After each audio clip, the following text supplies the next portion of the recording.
നമസ്കാരം.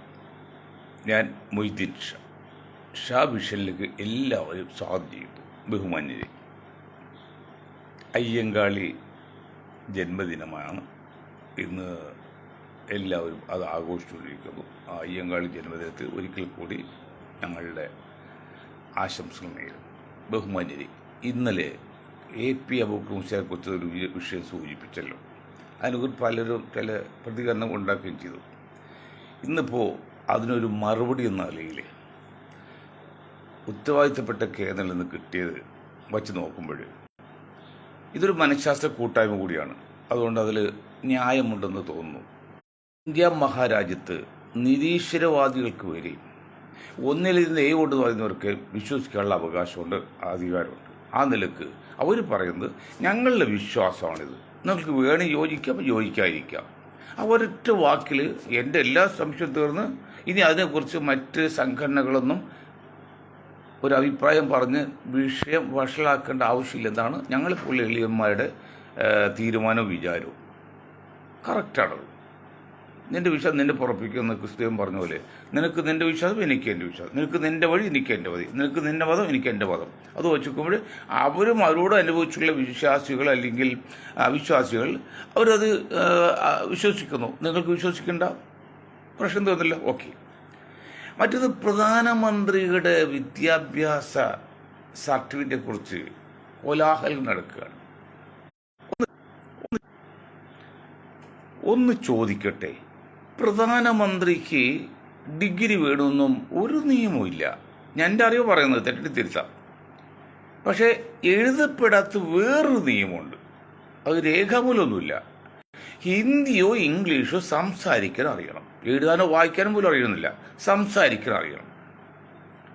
അങ്ങനെ സംസാരിക്കാൻ ഇൻഫ്ലുവൻ്റ് അല്ലാതിൻ്റെ പേരിലാണ് കാമരാജിന് പ്രധാനമന്ത്രിയാകാതെ ആ കാലത്ത്. അങ്ങനെ നോക്കുമ്പോൾ എന്തിനാണ് സംശയാസ്പദമായ രീതിയിലുള്ള ഡിഗ്രിയെക്കുറിച്ച് പ്രധാനമന്ത്രി പറയുകയും അത് ഏറ്റെടുക്കുകയും അത് ചോദ്യം ചെയ്യുകയും ഒക്കെ ചെയ്യേണ്ട ആവശ്യം? പ്രധാനമന്ത്രിക്ക് ഡിഗ്രി വേണമെന്ന് ഒരു നിർബന്ധമില്ലെന്നാണ് ഞങ്ങളൊക്കെ മനസ്സിലാക്കിയിരിക്കുന്നത്. അപ്പോൾ ഇല്ലാത്ത ഡിഗ്രി അത് ഒരു തെറ്റ് തെളിയിക്കാൻ വേണ്ടി 100 തെറ്റ് ചെയ്യണം എന്നുള്ള തത്വമുണ്ട്. അതിൻ്റെ പേരിൽ ഇന്ന് നമ്മുടെ രാജ്യത്തിന് പ്രധാനമന്ത്രിയാണ് ലോകം മുഴുവൻ. ആ ചർച്ചയൊക്കെ അവസാനിപ്പിക്കേണ്ട സമയം കഴിഞ്ഞിരിക്കുക. അപ്പോൾ അതേക്കുറിച്ച് ഞാൻ കൂടുതൽ വിശദീകരിക്കുന്നില്ല, ഞാനത് സൂചിപ്പിച്ച് മാത്രമേ ഉള്ളൂ. മറ്റൊന്ന്, ഈ സ്ഥലനാമങ്ങളുടെ കാര്യം പറഞ്ഞു.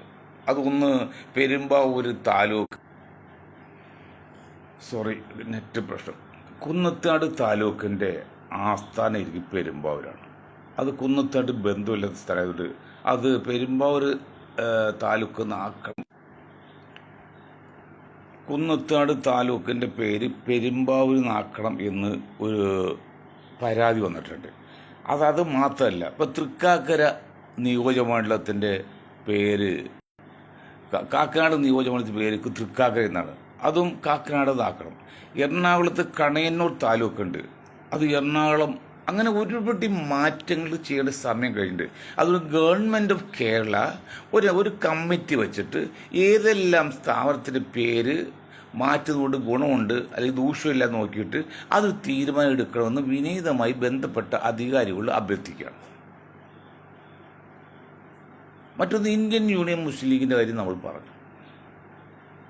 ഈ ഒലക്ക വീട് ചത്ത വീട് ചാറ് കൂട്ടാം, ഇടയ്ക്കിടയ്ക്ക് കഷ്ടം കൂട്ടാൻ പറയുമ്പോലെ ഇപ്പം മുസ്ലിം ലീഗിൽ ആകെ കൂടി ഒരു വെപ്രാളവും ഒരു ചിന്താ ബുദ്ധിമുട്ടും ഒക്കെ വന്നിട്ടുണ്ട്. ഇപ്പോൾ അവർ ഡൽഹിയിൽ തുടങ്ങിയ ഓഫീസിൻ്റെ പേര് തന്നെ IUML മാത്രമാക്കി, പിന്നെ ആയുധമില്ലത്ത് സെൻറ്റർ എന്നാക്കി. മുസ്ലിം ലീഗ് എന്ന് പറയാൻ എന്തോ ഒരു പേടി പോലെ, അല്ലെങ്കിൽ ഒരു നാണം പോലെ, ലജ്ജ പോലെ.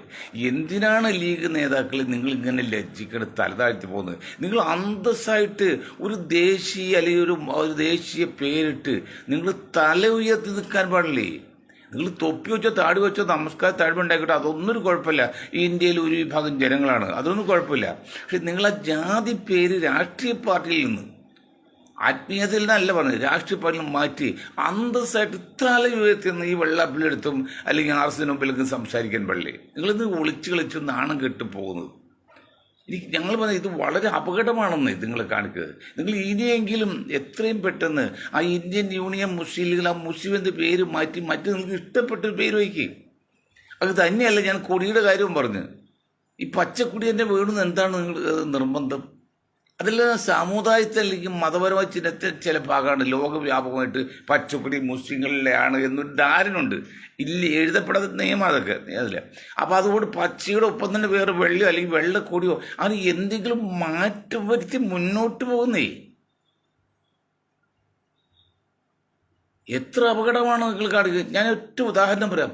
ഇപ്പം communist party of India, DYFI, Onam ആഘോഷിക്കരുത്, ഓണം ആഘോഷിക്കാൻ കുട്ടികളെ, മുസ്ലിം കുട്ടികളെ ഇവിടെ ഇരുന്ന് ഒരു ടീച്ചറുടെ ഒരു വാട്സപ്പ് മെസ്സേജ്, അതിൻ്റെ മേലിൽ കേസെടുത്ത് അന്വേഷണം നടത്തിക്കൊണ്ടിരിക്കുകയാണ്. ഞാൻ ചോദിക്കട്ടെ, ഓണം ആഘോഷിക്കണം എന്ന് ഏത് നിയമമുള്ളത്? എവിടെ നിയമമുള്ളത്? ദേശീയ ഉത്സവമായിട്ട് ഓണം പ്രഖ്യാപിച്ചിട്ടുണ്ടോ എന്ന് ചോദിച്ചാൽ ദേശീയ ആഘോഷമായിട്ട് പ്രഖ്യാപിച്ചു. ഇനി ദേശീയ ആഘോഷമായിട്ടാണ് പ്രഖ്യാപിച്ചതെന്ന് വിചാരിക്കുക. അതിൽ മുസ്ലിം കുട്ടികൾ അതിൽ പങ്കെടുക്കുന്ന നിയമമല്ലുണ്ടോ? ഇപ്പോൾ സ്വാതന്ത്ര്യ സമര ആഘോഷമുണ്ട്, റിപ്പബ്ലിക് ഡേ ആഘോഷമുണ്ട്. എല്ലാം മുസ്ലിം കുട്ടികൾ അല്ലെങ്കിൽ ഏതും ജാതി കുട്ടികൾ പങ്കെടുക്കുന്നുണ്ടോ? പങ്കെടുക്കാം, അല്ലാതെ പങ്കെടുക്കുക. അത് അവർ വിദ്യാർത്ഥിയുടെ ഇടയിൽ സ്വകാര്യമായിട്ട്, പരസ്യമായിട്ടില്ല, സ്വകാര്യമായിട്ടൊരു മെസ്സേജ് അല്ലെങ്കിൽ വാട്സപ്പ് മെസ്സേജ് കൊടുത്ത പേരിൽ DYFI സമരം ചെയ്താൽ അല്ലെങ്കിൽ എന്തെല്ലാം പ്രശ്നമാക്കി. ഒരു കാര്യം പറയാം, DYFI, ഒരു കാര്യം പറയാം, കമ്മ്യൂണിസ്റ്റ് പാർട്ടി, നിങ്ങൾ നാശത്തിന്റെ പക്കത്താണ്. നിങ്ങൾ ആവശ്യമില്ലാതെ ജാതീയതയും മതം ഉണ്ടാക്കാണ്. അവിടെ അത് മനസ്സിലാകുന്നില്ല എന്ന് വിചാരിക്കരുത്, അത് ഒരുക്കരുത്. നിങ്ങൾ ആവശ്യമായത് ഇപ്പോൾ ചില മുസ്ലിം സംഘടന പേരിലേക്ക് നിങ്ങൾ ജാഥ അയച്ചൊക്കെ ഉണ്ട്. ഇവിടെ ഹിന്ദുവിന് ആ സംഘപരിവാരപ്പെട്ട എത്ര നേതാക്കൾ എത്ര ശക്തമായ പരാതികളും പിന്നെ ആക്ഷേപങ്ങളും കൊടുക്കുന്നുണ്ട് അന്യായമായിട്ട്. എന്തെങ്കിലും ഒരിനെക്കുറിച്ച് നിങ്ങൾ എടുക്കാൻ സമരം ചെയ്യുന്നുണ്ടോ? ഇപ്പം പാലക്കാട് ഒരു RSS സ്കൂളിൽ ബോംബ് പൊട്ടിയിട്ട് നിങ്ങൾ DYFI എത്ര സമരം ചെയ്തോ? നിങ്ങൾ എന്ത് കാണിക്കുന്നത്? നിങ്ങൾ എതിർക്കുന്നത് ലീഗിനെയാണ് അല്ലെങ്കിൽ സമസ്തയാണ് പറഞ്ഞാൽ സത്യത്തിൽ അത് ഉപയോഗിക്കുന്നല്ല. കടലിൽ തിരയുണ്ടായാൽ കരയിൽ അവസാനിക്കുന്ന പോലെ നിങ്ങൾ എന്ത് ചെയ്താലും ഈ സമൂഹത്തെയല്ല സമുദായത്തെയാണ് ബാധിക്കുന്നത്. അവിടെ അതുപോലെ അഭ്യാസം വേഷം കെട്ട് വേണ്ട. നിങ്ങൾ പാർട്ടി പ്രവർത്തിച്ച് മുന്നോട്ട് പോയി ഭരണം കിട്ടി ഭരിച്ചതും കുഴപ്പമൊന്നുമില്ല. പക്ഷെ ഇതുപോലെ കുറുക്ക് വഴി എടുക്കരുത്. നിങ്ങൾ ചെയ്യുന്ന മുഴുവൻ മണ്ടത്തരാണ്. ഞാൻ അന്ധമായ കോൺഗ്രസ് അനുകൂലിച്ച് പറയല്ല, അന്ധമായ കമ്മ്യൂണിസ്റ്റ് വിരോധമല്ല ഞങ്ങൾ ഗ്രൂപ്പ്. പക്ഷെ നിങ്ങൾ ആലോചിക്കണം, ഏതെല്ലാം വൃത്തിയുള്ള അവിടെ മറ്റേ എന്താ ചതിക്ക് വന്നിട്ട് ഇതാണ് ഇതിട്ടില്ലേ, മുസ്ലിം ഒരു ബോർഡ് വെച്ചു ഫ്ലെക്സ് ചോദിച്ചില്ലേ കാറിൽ. അങ്ങനെ ഓരോ കാര്യത്തിലും വടകരയിൽ എന്താ കിട്ടത്? കാഫിർ എന്ന് പറഞ്ഞില്ലേ? എന്തെങ്കിലും വോട്ട് കിട്ടിയോ?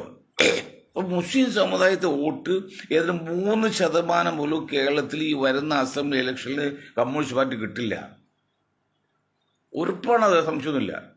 അത് ഈ കോൺഗ്രസ് മഹത്വം കൊണ്ടല്ല കോൺഗ്രസ് ചെയ്യുന്നത്, അത് ഞാൻ കാരണം പറഞ്ഞിട്ടുണ്ട്. അപ്പോൾ നിങ്ങൾ ഈ കണ്ണടിച്ച് ഇരുട്ടാക്കരുത്.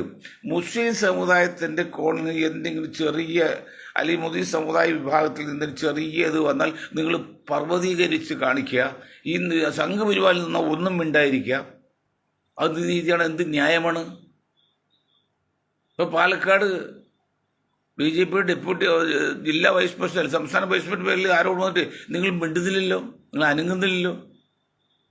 ബാക്കി എന്തെല്ലാം കാര്യം നിങ്ങൾ ഇടപെടുന്നുണ്ട്, സമരം ചെയ്യുന്നുണ്ട്, ധിക്കാരം കാണിക്കുന്നുണ്ട്. ഈ ഒരു മുസ്ലിം അധ്യാപിക, ആ അധ്യാപികയ്ക്ക് അത് പറയേണ്ട ആവശ്യമുണ്ടായില്ല. കാരണം ഇതൊരു ബഹുസ്വരതയുള്ള നാടാണ്, എല്ലാ മതങ്ങളും താമസിക്കും. അപ്പോൾ അതനുസരിച്ച് ചില ഒരു അഡ്ജസ്റ്റ്മെൻറ്റ് അല്ലെങ്കിൽ ഒരു ചില നയം, ആദർശം മാറി ചില നയം കാണിക്കും. അതിലേക്ക് അതൊക്കെ കണ്ണടി പോകുന്നൊരു പോയിക്കോട്ടെ. ഇപ്പം കാന്തപുരത്തിൻ്റെ ഒറ്റ വാക്ക് ഞാനത് അവസാനിപ്പിച്ചു. എന്താ കാര്യം? ഞങ്ങൾ വിശ്വാസമാണ്, ഇഷ്ടോട് ചോദിക്കാൻ ചോദിക്കട്ടെ എന്ന് പറഞ്ഞോട് പിന്നെ അവരൊന്നും പറയാൻ പറ്റില്ല. ഇനി താടി വെച്ച മുഷിയാക്കന്മാർ നിങ്ങളുടെ ഗ്രൂപ്പ് ജമാഅത്ത് മുജാഹിദൊക്കെ വളർത്താൻ വേണ്ടി ആവശ്യമില്ലാതെ കാന്തപുരത്ത് ഗ്രൂപ്പിനെ എത്തിച്ചാൽ ഞങ്ങൾ എതിർക്കുവാൻ. ഞങ്ങൾ ഒരു താല്പര്യമില്ല, സത്യത്തെ കൂടെ നിൽക്കുകയാണ്. അവർ പറഞ്ഞു, അവർ സത്യാവസ്ഥ പറഞ്ഞു. എനിക്ക് വ്യക്തമായിട്ട് തന്ന മറുപടിയാണിത്. ഞങ്ങളുടെ വിശ്വാസമാണ്, നിങ്ങൾക്ക് ഇഷ്ടോട് ചോദിക്കുക, അല്ല ചോദിക്കണ്ട, ഓക്കെ, അത് പ്രശ്നം തന്നെ. അതുപോലെ മുസ്ലിം സമുദായത്തെ അല്ലെങ്കിൽ ഇത് അങ്ങനെ ആലോചിച്ചപ്പോൾ സ്വാഭാവികം ആ പെണ്ണുങ്ങൾ പറയേണ്ടത് പറഞ്ഞു കഴിഞ്ഞാൽ അതിൻ്റെ പേരിൽ ഇത്ര പേർക്ക് നടപടി എടുക്കാതെ എന്താ ഉള്ളത്? ഇവിടെ സംഘപരിവാർ എത്ര എത്ര പ്രസ്താവനകൾ, ജാഥകൾ, സമരങ്ങൾ പരസ്യമായിട്ട് തലശ്ശേരിയിൽ ഞാൻ കണ്ടുകൊണ്ട് കേട്ടുകൊണ്ടിരിക്കുക ടി വിയിൽ. എത്ര മോശമായ അന്ന് അവർ കൂടിയതെന്നറിയോ? ബാലകൃഷ്ണൻ മാഷെ കൊന്നതിന് കമ്മ്യൂണിസ്റ്റ് പാർട്ടിക്ക് എതിരാണ് ജാഥ അയച്ചത്. പക്ഷേ വിളിച്ച് മുദ്രാവാക്യമ്പോഴും മുസ്ലിങ്ങൾക്കെതിരെ പോയി. ലീഗിനെതിരെ ഇല്ല, സമസ്തക്കെതിരെ, മുസ്ലിങ്ങൾക്കെതിരെയായി. എത്ര ശക്തമായിട്ടും എത്ര മോശമായി മുദ്രാവാക്യ. എടോ പിണറായി, നിങ്ങൾ എത്ര കേസെടുത്തതിനെ കുറിച്ച്? പിണറായി പോലീസ് നിങ്ങൾ എത്ര കേസെടുത്ത്? അതുപോലെ പരസ്യമായിട്ട് ആയുധങ്ങൾ കാണിച്ചിട്ട് നിങ്ങൾ കേസെടുത്തോ? നിങ്ങളെന്ത് പറഞ്ഞു? അത് ഞങ്ങൾ ഔട്ട് ഓഫ് സ്റ്റേഷൻ ഇല്ലെന്നും ഇല്ലെങ്കിൽ കണ്ടുപിടിക്കാൻ പറ്റില്ലേ? ഇന്റർനാഷണൽ പോലീസ് നിങ്ങൾക്ക് എന്തിനുള്ളത്? അപ്പം അതൊക്കെ നിങ്ങൾ ഉരുണ്ട് കളിച്ചു, നിങ്ങളുടെ നിലനിൽപ്പിന് ഉരുണ്ട് കളിച്ചു. അത് പക്ഷേ അത് മുസ്ലിം സമുദായത്തിൻ്റെ പുറത്തേക്കാകരുത്, മുസ്ലിം സമൂഹത്തിന് പോലെ ആകരുത്. അത് ഞങ്ങൾ സമ്മതിക്കില്ല. കാരണം അതൊരു സമുദായമാണ്, സമൂഹമാണ്, മതമാണ്, അറിയപ്പെടുന്ന മതമാണ്. മറ്റേതൊരു മതത്തേക്കാൾ പിന്നീട് ഉന്നതിയിലുള്ളതോ മികച്ചു നിൽക്കുന്ന ഒരു മതമാണ് ഇസ്ലാം മതം. അത് ലോകം അംഗീകരിച്ച കാര്യമാണ്. അത് ഞാൻ വിവേകാനന്ദ സ്വാമിയുടെ പറഞ്ഞു. സ്വാമി പറഞ്ഞു ഇത്രയും സമത്വ സുന്ദരമായ ഒരു ആദർശമുള്ള മതം വേറെ ഇല്ലെന്നാണ്. കറക്റ്റല്ലേ? ഞാൻ പറഞ്ഞല്ലോ. അതുകൊണ്ട് മതത്തെ തൊട്ടുകൾ കളിക്കരുത്. അല്ലെങ്കിൽ എല്ലാം കാണും. സംഘപരിവാർ ചെയ്യുന്ന ഇത്ര എത്ര കാര്യങ്ങൾ നിങ്ങൾ മിണ്ടുന്നില്ല, ശ്രദ്ധിക്കുന്നില്ല, പോലീസ് മിണ്ടുന്നില്ല. തൊടുപുഴ ഉണ്ടായ സംഭവം നിങ്ങളുടെ പോലീസ് പറഞ്ഞല്ലോ അവിടെ എല്ലാ ജാതി ഉണ്ടായത്. എന്നിട്ട് മുഖ്യമന്ത്രി നിങ്ങൾ എന്താ പറഞ്ഞത്? അവിടെ മുസ്ലിം പിള്ളേർ മാത്രമേ ഉണ്ടാവുള്ളൂ. നിങ്ങൾക്ക് 10 വോട്ട് കിട്ടാൻ വേണ്ടിയില്ലേ? വോട്ട് കിട്ടാൻ വേണ്ടി ചെയ്തോ. പക്ഷേ കണ്ണടിച്ച് ഇരുട്ടാക്കരുത്. ഇവിടെ കോൺഗ്രസ് എന്തെങ്കിലും പറയുമ്പോൾ അത് വ്യക്തിപരമാക്കി, അല്ലെങ്കിൽ രാഷ്ട്രീയ വിരോധം. ലീഗുകാർ ഇങ്ങനെ പറയാം. ലീഗുകാർ ആരും വിമർശിക്കാറില്ല. ഒരു ആംഗ്ലസിനെ പോലും വിമർശമായിട്ട് ഒരു പ്രസ്താവന ലീഗിൻ്റെ ഇത് കണ്ടിട്ടില്ല. കമ്മ്യൂണിസ്റ്റുകാരും വിമർശിക്കുന്ന പ്രസ്താവന തങ്ങളുടെ കുഞ്ഞാക്കാടും കണ്ടിട്ടില്ല. അത് അവർ പ്രത്യേക സ്റ്റൈലിൽ നിൽക്കുകയാണ്. ആരും ഭയപ്പെടാണ്. എന്തിനോ കുഞ്ഞാക്ക നിങ്ങൾ ഇങ്ങനെ ഭയപ്പെടുന്നത്? നിങ്ങൾ നട്ടിൽ നിവർത്തി അന്തസ്സായിട്ട് തലയോർത്തി നിങ്ങൾ ചോദിക്കാൻ പാടില്ലേ? ആ മുസ്ലിം എന്ന പേര് രാഷ്ട്രീയ പാർട്ടി മാറ്റി വേറൊരു പേരിട്ടിച്ചാൽ നിങ്ങളെ ചോദിക്കാൻ പറ്റി ഇന്ന് ഇന്ത്യയിൽ ആരാ ഉള്ളത്? ജനസംഖ്യയിൽ 1/3 ജനസംഖ്യ മുസ്ലിം ന്യൂനപക്ഷങ്ങളുണ്ട് ഇന്ത്യയിൽ. 3 പേര് മാറ്റിയാൽ ഒരാൾ ന്യൂനപക്ഷങ്ങളാണ് എല്ലാവരും ചേർത്ത്. 10 പേര് മാറ്റിയാൽ 9 പേരും പിന്നോക്കത്ത് ന്യൂനപക്ഷങ്ങളാണ് ഇന്ത്യയിൽ.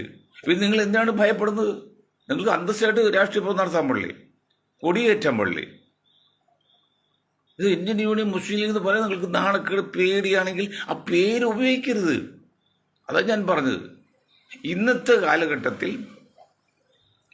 കാലഘട്ടത്തിൽ ഇന്ത്യൻ മുസ്ലിം ലീഗ് എന്നുള്ള രാഷ്ട്രീയ പ്രസ്ഥാനം ആ പേര് ഉചിതമല്ല, അനുചിതമാണ്.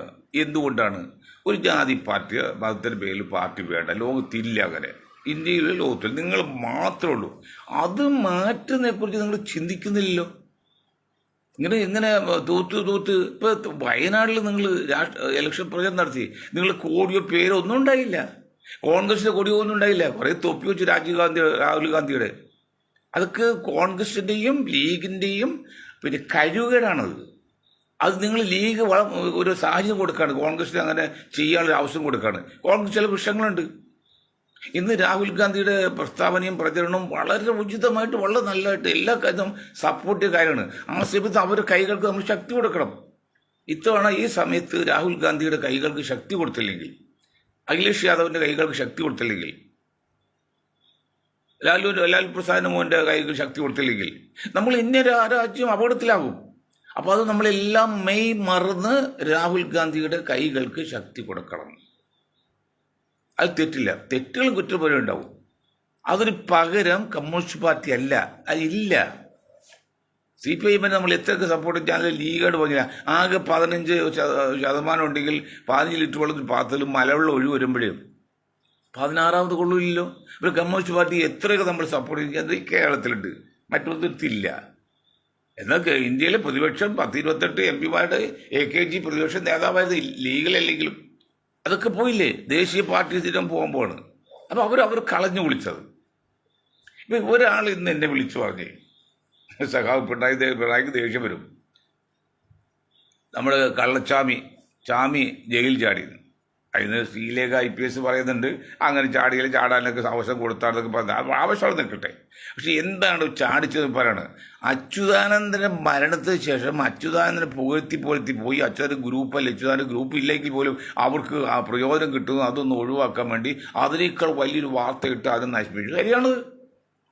ഗൗതമി ചാടി ജയിൽ വാർത്ത വന്നുകൂടി അച്യുതാനന്ദനെ കുറിച്ചുള്ള ആ ഒരു വളർച്ച ചർച്ചയൊക്കെ വെള്ളം ഗേറ്റ് അടിച്ചു അടഞ്ഞുപോയി. അത് രാഷ്ട്രീയക്കാരില്ല, പിണറായില്ല, അത് പോലീസിന്റെ ബുദ്ധിയാണ്, പോലീസ് ബുദ്ധിയാണ്. അത് ഞാൻ പറയാം, കൊല്ലത്തൊരു സംഭവം ഉണ്ടായല്ലോ. കാരണം AK ആന്റണിയെ കുറിച്ചും പിന്നെ നമ്മുടെ അമ്മയെക്കുറിച്ചും സിൽക്ക് സ്മൃതി മമ്മൂട്ടി പോലെ കെട്ടിപ്പിടിച്ച് അഭിനയിച്ചു എന്ന് പറഞ്ഞ് ഈ നമ്മുടെ ഇന്ന് മറ്റേ സാഹിബ് കോഴിക്കോട്ടുകാരൻ കാർന്നുണ്ടല്ലോ അംസ സാഹിബ്, അത് ഒരു ന്യായീകരണം പറയാൻ കമ്മീഷൻ. അപ്പോൾ അവരെന്താ കൊല്ലത്ത് വക്കീല് ഒരു പ്രതിയെ അല്ലെങ്കിൽ വാദിയെ തല്ലി കേസുണ്ടാക്കി, വിഷയം അങ്ങോട്ട് പോയി മാറ്റിവെച്ച്. അപ്പോൾ അങ്ങനെ രാഷ്ട്രീയക്കാർ ചെയ്യും. അത് കമ്മ്യൂണിസ്റ്റ് പാർട്ടി മാത്രമല്ല, BJP ചെയ്യും, കോൺഗ്രസ് ചെയ്യും, ഭരണകക്ഷി എല്ലാം ചെയ്യും. അതൊക്കെ അവർക്കൊരു പ്രത്യേക പോലീസ് സന്നാഹമൊക്കെ ഉണ്ട്. ആ ഒരു വാർത്ത തിരിച്ചുവിടാനുള്ള വഴി ആ നിലക്കാണ്. അപ്പോൾ മുസ്ലിം ലീഗിനെ സംബന്ധിച്ച് പറഞ്ഞാൽ നിങ്ങൾ എന്തിനാണ് ഈ ഇങ്ങനെ ഭംഗിയും പതുങ്ങിയൊക്കെ നിൽക്കുന്നത്? നിങ്ങൾ പേര് മാറ്റി അന്തസ്സായിട്ട്, ഒരു കുഴപ്പമില്ല, അന്തസ്സായിട്ട് പേര് മാറ്റി മുന്നോട്ട് പോയി നിങ്ങൾക്ക് ഇനി അവസരമുണ്ട്. അതിലേക്ക് അപകടമാണെന്ന് പറയുന്നത്. കാരണം നിങ്ങൾക്ക് ഈ നിലയ്ക്ക് കോൺഗ്രസിനെ കൂടെ നിന്നിട്ട് നിങ്ങൾക്ക് എന്ത് നേട്ടമുണ്ട്? അല്ലെങ്കിൽ കോൺഗ്രസിന് കേരളം വെച്ച പിന്നെ ലീഗിനെ കൂടെ എന്ത് നേട്ടമുണ്ട്? അങ്ങനെ സ്ഥാനം ഇല്ലല്ലോ. അപ്പോൾ അവരിനി വരില്ല, ഇനിയും വരില്ല. അപ്പോൾ നിങ്ങൾ ചെയ്യേണ്ടത് രാഹുൽ ഗാന്ധി പ്രിയങ്കയെ നിങ്ങൾ വെറുതെ ഒരു പ്രശ്നക്കാരാക്കരുത് സംഘപരിവാറിന് മുമ്പിൽ. അതാക്കാതിരിക്കണമെങ്കിൽ മുസ്ലിം എന്ന പേര് മാറ്റി ഇന്ത്യൻ യൂണിയൻ മുസ്ലിം വേറൊരു പേര്, ഞാൻ ഒരു പേര് പറയും, ഇന്ത്യൻ യൂണിയൻ മൈനോറിറ്റി ലീഗെന്നോ അല്ലെങ്കിൽ ഇന്ത്യൻ യൂണിയൻ ബാക്ക്വേർഡ് കമ്മ്യൂണിറ്റി ലീഗെന്നോ എന്തുകൂടി പേര്, അല്ലെങ്കിൽ ഒരു നിങ്ങൾക്ക് ഇഷ്ടമുള്ള പേര്. എന്നിട്ട് അന്തസ്സായിട്ട് കോൺഗ്രസ് സപ്പോർട്ട് ചെയ്ത് ദേശീയ കോൺഗ്രസ് മുന്നിൽ വരുമോ? നിങ്ങൾ പല സംസ്ഥാനങ്ങൾക്ക് പോകുന്ന 2-3 സീറ്റൊക്കെ വാങ്ങിക്കാം. അങ്ങനെ നിങ്ങൾ യൂട്ടിലൈസ് അത് ഉപയോഗിക്കുക. കോൺഗ്രസിൻ്റെ കഴിവിന് നിങ്ങൾ ഉപയോഗിച്ച് നിങ്ങൾ പാർട്ടി വളർത്തൂ. ഇന്നത്തെ കണ്ടീഷൻ സപ്പോർട്ട് ചെയ്യാൻ പാടില്ല കോൺഗ്രസിനെ, യൂണിയൻ മുസ്ലിം ലീഗിനെ, കോൺഗ്രസിനെ. അതുപോലെ അപകടം ചെയ്യും. വയനാട് ചേരുടെ ക്ഷീണം ഇപ്പോഴും തീർന്നില്ല, ബുദ്ധിമുട്ടൊക്കെ മനസ്സിലായി തുടങ്ങി. അപ്പം ഇങ്ങനെയൊക്കെ ചെയ്യുമ്പോഴും നിങ്ങൾ വട്ടം കയറി നിന്ന് തടസ്സം ഉണ്ടാക്കല്ലേ. എന്നാണ് ഇനി മാറ്റാൻ പറ്റാതെ നിങ്ങൾക്ക് ചിന്തിക്കുന്നത്? ഈ സമുദായത്തിൽ ചിന്തിക്കാൻ ആരും ഇല്ലേ? ഞാൻ മറ്റേ കോൺഗ്രസോട് പറഞ്ഞല്ലോ, എന്താണ് ശിവകുമാർ വച്ച് കഴിച്ചാൽ വൈക്കാൾ തീരുമാനമായി. അതൊക്കെ ബുദ്ധിയാണ്. അപ്പോൾ ലീഗ് നിങ്ങളെ പേരൊന്ന് മാറ്റ്, കോൺഗ്രസ് ഒന്ന് പറഞ്ഞവർ മനസ്സിലാക്കുക. ഇങ്ങനെയാണെങ്കിൽ ഞങ്ങൾക്ക് സഹകരിക്കാൻ ബുദ്ധിമുട്ടുണ്ടാവും, അത് അവർ ചൂഷണം ചെയ്യും നമ്മളെ. അതുകൊണ്ട് സേഠ്ജി അല്ലെങ്കിൽ തങ്ങൾജി അല്ലെങ്കിൽ എന്താണ് PK കുഞ്ഞാലിക്കുട്ടിജി, നിങ്ങൾ മുസ്ലിം എന്ന പേര് മാറ്റി. എന്തിനാണ് നിങ്ങൾ മടിക്കുന്നത് പറയാൻ ലീഗിൻ്റെ അടുത്ത്? നിങ്ങൾ പറഞ്ഞാൽ അവർ ചെയ്യും. അവർക്ക് പണ്ടേ ആഗ്രഹമുണ്ട് പേര് മാറ്റാൻ. പക്ഷെ എന്താ ഒരു ഭയപ്പെടുന്നറിയോ? അവർ പേര് മാറ്റുക, ആ പേര് മറ്റാരും ഉപയോഗിക്കുമെന്ന് പഠിച്ചിട്ടാണ്. ഉപയോഗിക്കില്ലെന്നേ, ഇനി ആ പേര് ഉപയോഗിക്കില്ലാരും. അങ്ങനെയാണെങ്കിൽ ഇന്ത്യൻ നാഷണൽ ലീഗ് വന്നല്ലോ, PDP വന്നല്ലോ, ഏതെല്ലാം പാർട്ടി, STP വന്നു, എല്ലാ പാർട്ടി വന്നു. അവരൊന്നും ആ മുസ്ലിം ലീഗ് പേര് ഉപയോഗിച്ചില്ലല്ലോ. അവരുപയോഗിക്കില്ല. അവർക്ക് വിവരമുണ്ട്, ബോധമുണ്ട്. മുസ്ലിം ലീഗ് ചില വലിയ നേതാക്കൾക്കാണ് ബോധമില്ലാത്തതും ചിന്തയില്ലാത്തതും. അണികൾക്കുള്ള അറിയാം, അണികളെല്ലാം പറയുന്നുണ്ട് ഈ പേര് ശരിയല്ല, അത് നമുക്ക് നേട്ടമില്ല, കൂടുതൽ ദൂഷ്യമാണെന്ന്. പക്ഷെ നേതാക്കൾ മാറ്റില്ല.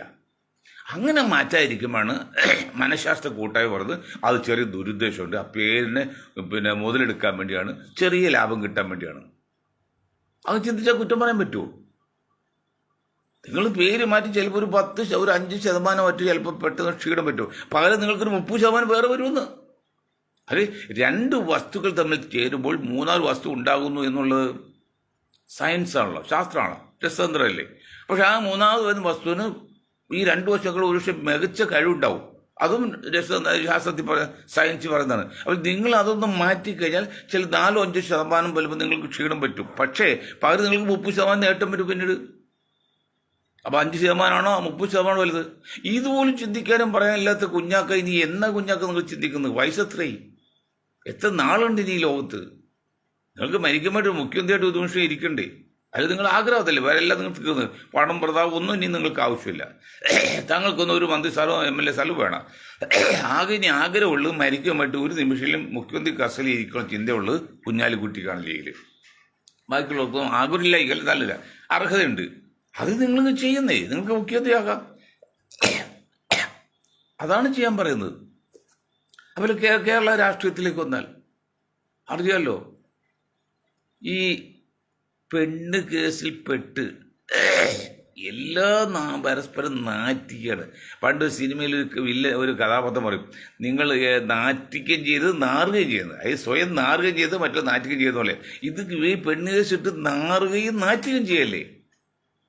ഇവിടെ ഫലസ്തീനിൽ 10-30 ലക്ഷം മനുഷ്യർ ജീവികൾ അപകടത്തിൽ പെട്ട് ചത്തുകൊണ്ടിരിക്കുകയാണ്. അതൊന്നും ചിന്തയില്ല.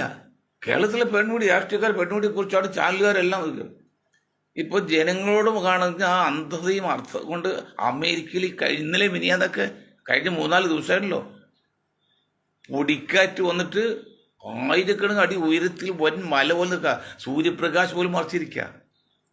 അമേരിക്കയിൽ ഒരു വശത്തൂടി തീക്കാറ്റ്, ഒരു ദിവസം പൊടിക്കാറ്റ്, ഒരു ദിവസം മലവെള്ളപ്പൊക്കം, ഒരു ദിവസം ഭൂകമ്പം, ആകെ തകർന്നുകൊണ്ടിരിക്കുക. എന്താ കാരണം? അത്ര കണ്ട് നിരപരാധികളായ മനുഷ്യ സമൂഹത്തെ കരുതിക്കൂട്ടി. അറിയാൻ സംഭവിക്കും. മൂത്രത്തിൽ വീട് തെന്നില്ലെന്ന് വെച്ചാൽ മോഹൻ ആ കൊച്ചു പറഞ്ഞ് ഞാൻ മൂത്തിൽ മുക്കി തിന്നു പറയും. മൂത്തൽ വീട് ചിലപ്പോൾ നമ്മൾ തിന്നു പോകും, മനുഷ്യ ആവശ്യമാണ്. പക്ഷെ മുക്കി തിരുന്ന കരുതി കൂട്ടിയില്ലേ? കരുതി കൂട്ടി കൊല്ലാണ് പലസ്തീനിലും അതുപോലെ പല രാജ്യങ്ങളിലും. അല്ല കൂട്ടിക്കുന്ന അമേരിക്കയാണ്.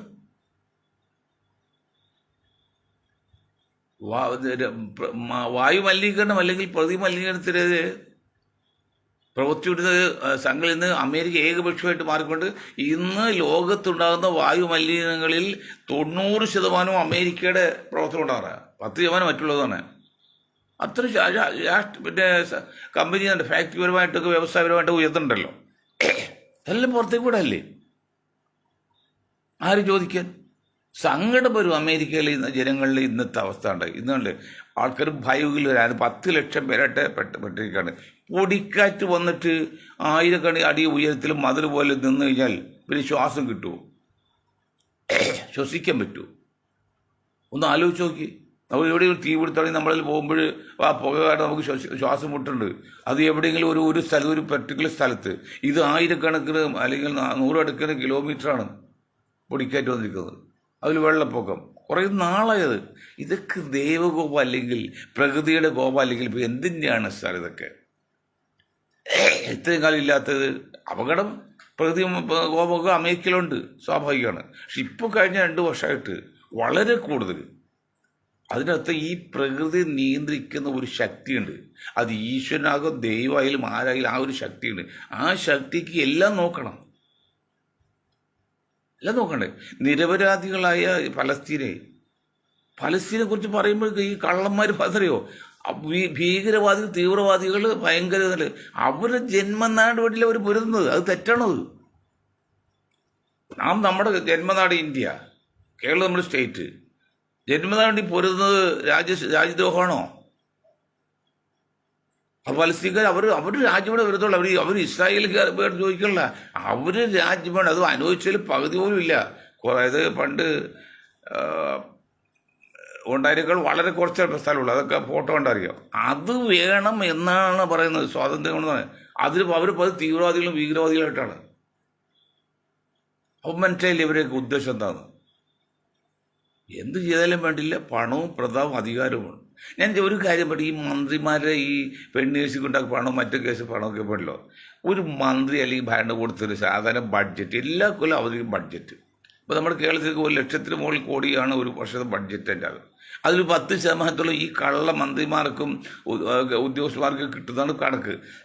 അപ്പോൾ എത്ര 1 ലക്ഷം കോടി ഉണ്ടെങ്കിൽ 10,000 കോടിയായില്ലേ?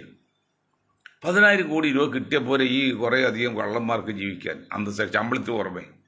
എന്നിട്ടും പിന്നെ കൃത്രിമം കാണിച്ച് നാണക്കേണ്ടാക്കി തലയൊത്തി നിൽക്കാതെ ഇപ്പം ഉണ്ടായി സഖാവിനൊക്കെ എന്താ പറ്റുന്നത്? ഒരു മുഖ്യമന്ത്രി ആയാലും ഒരു മന്ത്രി ആയാലും ഒരു പാർട്ടിയുടെ സെക്രട്ടറി കഴിഞ്ഞാൽ പരസ്യമായിട്ട് അഴിമതി ചെയ്യാതെ എന്തെല്ലാം മാർഗമുണ്ട്. കാശ് കൊണ്ട് ആൾക്കാർ ക്യൂ നിൽക്കൂലേ? എന്നിട്ട് അഴിമതി ചെയ്ത് പരസ്യമായിട്ട് ചെയ്ത് അതൊരു ധിക്കാരം കാണിച്ചാൽ അത് അഹങ്കാര ലക്ഷണമല്ലേ? ആരുണ്ട് എന്നോട് ചോദിക്കാനുള്ള? അത് തെറ്റാണ്. ഇന്നലെ സതീശനോട് പറഞ്ഞത് അത് തെറ്റാണ്. നിങ്ങൾ ജനങ്ങളെ കൊച്ചാക്കരുത്. പരമാധികാരി ജനങ്ങൾ തന്നെയാണ്. പബ്ലിക്കാണ് പരമാധികാരി. അത് ഇന്ത്യൻ ജനാധിപത്യമല്ലോ. നമ്മൾ വ്യക്തിയിൽ പോയി അവസാനം പ്രസിഡന്റ് ചെല്ലും. ആ പ്രസിഡന്റ് പാമ്പ് കൂടി കളിക്ക് നേരെ പാമ്പിൽ താഴെ വരുമ്പോഴാണ്. അങ്ങനെ ഒരു ചക്രമാണത് അധികാരം. ആരും നിൽക്കുന്നില്ല. ഇപ്പം നെതന്യാഹു അവിടെ വിട്ടിരിക്കുകയാണ്. ഇവിടെ മോഡിക്ക് ഏത് നിമിഷം രാജിവെക്കാവുന്ന രീതിയിലാണ്. അത്രക്കൊരു സംസ്കാരമില്ലാത്ത നമ്മുടെ പ്രധാനമന്ത്രി കുറച്ച് ജനങ്ങളും രാജ്യ പത്രമൊക്കെ പറയുമ്പോൾ നമുക്ക് നാണാകാണ്. നമ്മുടെ പ്രധാനമന്ത്രിയല്ലേ, അപ്പോൾ അതിൽ അവസരം ഉണ്ടാക്കുമോ? ഞാൻ ഡിഗ്രിയുടെ കാര്യം പറഞ്ഞു. എന്തിനാണ് അങ്ങനെ ഒരു സംശയം വന്ന് ഡിഗ്രി ഒക്കെ ഉണ്ടാക്കുന്നത്? അത് ആവശ്യം. പ്രധാനമന്ത്രിക്ക് ഡിഗ്രി വേണ്ടുന്നത് ഏത് നിയമമുള്ള എവിടെ വാങ്ങാൻ? ഹിന്ദിയോ ഇംഗ്ലീഷോ സംസാരിക്കാൻ അറിഞ്ഞിരിക്കാൻ കുഴപ്പമില്ല. അല്ലെങ്കിൽ ഈ കമ്മ്യൂണിക്കേഷൻ വരെ ബുദ്ധിമുട്ടാണ്. എഴുതാനോ അറിയുന്നില്ല, വായിക്കാനോ അറിയുന്നില്ല, സംസാരിക്കാൻ അറിയണം. ഇന്ത്യയെ സംബന്ധിച്ച് ഒരു വലിയൊരു രാജ്യമാകുമ്പോൾ അതിൻ്റെ പ്രധാനമന്ത്രിക്ക് വിദേശ രാജ്യങ്ങളിലേക്ക് പോകേണ്ടി വരും. അവിടുത്തെ ഭാഷയൊക്കെ വേണം. അതിലിപ്പോൾ കോമൺ ആയിട്ടുള്ളത് ഇംഗ്ലീഷാണ്, അല്ലെങ്കിൽ ഹിന്ദി ഉണ്ടെങ്കിൽ പിടിച്ച് നിൽക്കുക. അപ്പോൾ ഹിന്ദി ഓർ ഇംഗ്ലീഷ് സംസാരിക്കാനുള്ള കഴിവുണ്ടാവണം എന്നുള്ളൊരു എഴുതപ്പെട്ട നിയമമുണ്ട്. അങ്ങനെ കാമരാജ് പ്രധാനമന്ത്രി ആകരുത്. അങ്ങനെയുള്ള കാലത്ത് എന്താണ് ഡിഗ്രി ഉണ്ടെന്നൊക്കെ പറഞ്ഞത്? എനിക്കൊരു വിദ്യാഭ്യാസം എന്ന് പറയണം. അപ്പോഴെന്നുള്ള എൻ്റെ വിദ്യാഭ്യാസം നോക്കിയല്ല, ഞാൻ എൻ്റെ പ്രവൃത്തി നോക്കിയാണ് വിലയിരുത്തേണ്ടത്. എൻ്റെ പ്രവൃത്തി കണ്ട ആൾക്കാർ വിലയിരുത്തണം. ഞാൻ വലിയ ഡിഗ്രി ഉള്ള ആളാണ്, പക്ഷേ എൻ്റെ പ്രവൃത്തി മോശമാണെങ്കിലോ നാണക്കടയില്ലേ? എൻ്റെ ഒരു വിദ്യാഭ്യാസമല്ല, സാമാന്യം എഴുതാനും വായിക്കാറുള്ളൂ. എങ്കിലും എൻ്റെ പ്രവൃത്തി വളരെ ഉന്നതമാണെങ്കിൽ അതല്ലേ വില. ഞാൻ ചെറിയ ഉദാഹരണം പറഞ്ഞുതരാം. ഇപ്പം ഞാൻ എൻ്റെ ഭാഗം പെരുമ്പാവൂർക്ക് അടുത്താണ്. അവിടെ റബ്ബർ എസ്റ്റേറ്റുള്ള ഞാൻ ഇവിടെ വലിയ കടമ, എനിക്കവിടെ നൂറെടുക്കുന്ന ഏക്കർ എസ്റ്റേറ്റ് ഒന്നുമില്ല. ആരും ആദ്യം വിശ്വസിക്കും. പക്ഷെ സത്യം അറിയുമ്പോഴോ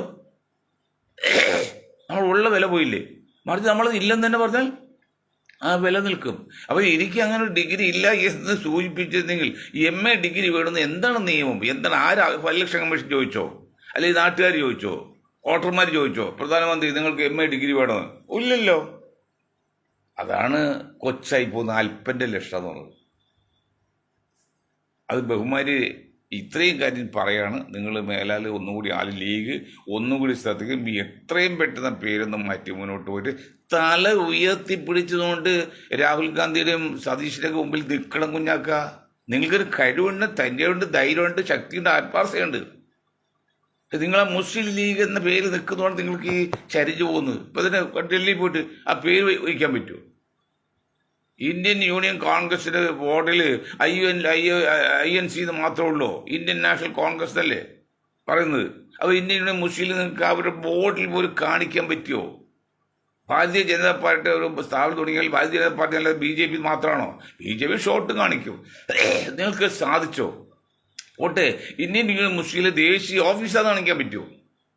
പിന്നെ എന്തിനാ കുഞ്ഞാക്ക ആ പാവം തങ്ങളൊക്കെ ഇട്ട് ബുദ്ധിമുട്ടിപ്പിക്കുന്നത്?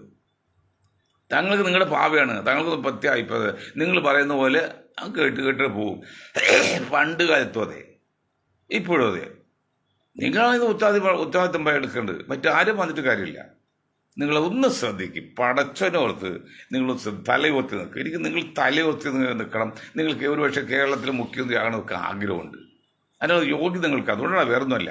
അത് നിങ്ങൾ കളയല്ലേ. ഇത് കോൺഗ്രസ്സുകാരോട് പറയാനുള്ളത്, സതീശനും രമേശും ഒക്കെ പറയാനുള്ളത്, ഞാൻ പറഞ്ഞല്ലോ 100 വോട്ട് ചെയ്യുമ്പോൾ 38 വോട്ട് കിട്ടുന്നത് UDF കിട്ടുന്നത് കേരളത്തിലെ മുസ്ലിങ്ങളാണ്.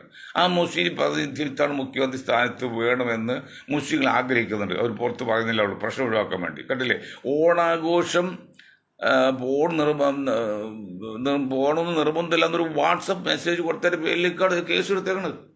അപ്പം അതുകൊണ്ട് പേടിയാണ് മുസ്ലിങ്ങൾക്ക് അത് ചോദിക്കാൻ. ഞങ്ങൾക്കൊരു പേടിക്കേണ്ട ആവശ്യമില്ല. മുഖ്യമന്ത്രി സ്ഥാനം ഇത്തവണ അടുത്ത 26 ഇലക്ഷനിൽ ഒരു മുഖ്യമന്ത്രി സ്ഥാനം ഒരു മുസ്ലിമിന് കൊടുക്കണം, ഒരു തെറ്റുമില്ല. എന്ത് തെറ്റ്? ഞാൻ വോട്ടിന് കണക്കും പറഞ്ഞു. എന്നിട്ട് പറ്റില്ലെങ്കിൽ നിങ്ങൾക്ക് ആകുന്നേ, നിങ്ങൾ അങ്ങനെ BJP പോവോ? അല്ല എന്ത് ചെയ്യാൻ പറ്റുമോ? ഇതിനോട് മുഖ്യമന്ത്രി അവിടെ ചെന്നാൽ എല്ലാവർക്കും മുഖ്യമന്ത്രി ആകാൻ പറ്റുമോ? അല്ലാതെ മുസ്ലിങ്ങൾ 38 വോട്ട് കിട്ടുന്നവർ വോട്ട് വാങ്ങി അവരെ നിങ്ങൾ ചൂസ് ചെയ്ത് അങ്ങനെ ഒതുക്കണ്ട. നിങ്ങൾ കോൺഗ്രസിൽ ഇപ്പോൾ ഒരാൾ ദൈവമാണ് നമ്മുടെ ഷാഫി ഓർമ്മയിൽപ്പ്. എല്ലാം കൂടെ ഉമ്മൻചാണ്ടിക്ക് ശേഷം കരുണാകരന് ശേഷം ഒരു ഏതാണ്ട് ജനങ്ങൾ ഇഷ്ടപ്പെടുന്ന അല്ലെങ്കിൽ ജനങ്ങൾക്ക് കൂടെ പിന്നണിയുള്ള ഒരാളാണ്. ചെറുപ്പക്കാരൻ 40 വയസ്സുള്ളത്. അയാൾ മുഖ്യമന്ത്രി സ്ഥാനാർത്ഥി നിങ്ങൾ കാണിക്കുക. എന്നിട്ട് ഈ 38 വോട്ടിൻ്റെ കൂടെ ഒരു 10-15 വോട്ട് കിട്ടി 12 പേർക്ക് മുഖ്യമന്ത്രി മുഖത്തോക്കി, പിണറായിക്ക് മുഖത്തോക്കി പറയുന്നുണ്ട്. അങ്ങനെ ചെയ്യാനുള്ള അവസരം ഉണ്ടാക്കണമെന്ന് പറഞ്ഞുകൊണ്ട് ഞാൻ വാക്ക് നിർത്താൻ നിങ്ങൾക്ക് ഒരായി നിന്നും ചെയ്യുന്നുണ്ട്.